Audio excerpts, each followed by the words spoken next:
Dlhé čakanie sa skončilo a po takmer 8 mesiacoch v Demenovskej doline opäť otvorili ľadovú jaskyňu. Bezpečnosť návštevníkov však zďaleka nebol jediný dôvod, prečo jej brány zostávajú zatvorené od októbra až do polovice mája. V zimnom období jaskyňa sa regeneruje z leta a postupne prechladzuje. Druhý dôvod je to, že sa tam vyskytuje pomerne vzácna fauna.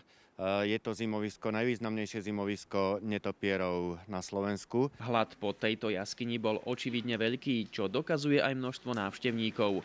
Jej výnimočnosť totiž spočíva v spojení sintrových a ľadových útvarov na jednom mieste, ktoré je možné na svete nájsť len výnimočne.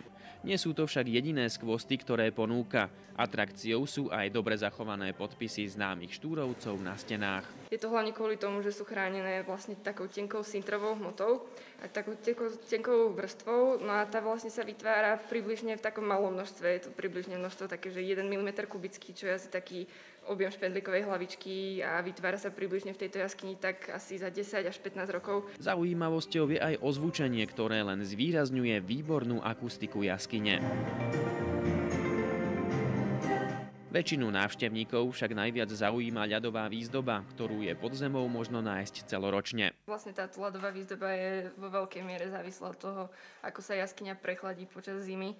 Čiže ako zima je na povrchu, tak v podstate podľa toho sa v závislosti od toho aj jaskyňa ochladzuje a prechladzujú sa všetky tie priestory. Akýmsi teplomerom celej jaskyne je tento ľadový stalagmit, ktorý počas tuhých zím môže dosahovať až výšku tunajšieho schodiska.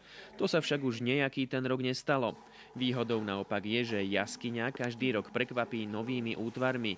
Ostatné zimy k nej však neboli veľmi zhovievavé. Ten ľad sa tu mení tak, že klasicky od decembra do apríla rastá a potom od apríla do decembra sa roztápa, čo môžete aj teraz vidieť, počuť. Na to, aby prechladzovanie vôbec mohlo začať, potrebuje teploty pod minus 5 stupňov Celzia. Takže zimy boli slabé, prechladenie takisto slabé. No a dôsledkom toho je to, že viacej ľadu sa v letnom období roztopí, ako v zime pribudne. V prírode síce nerozkážeme, no aj napriek tomu má Demenovská ľadová jaskyňa stále čo ponúknuť.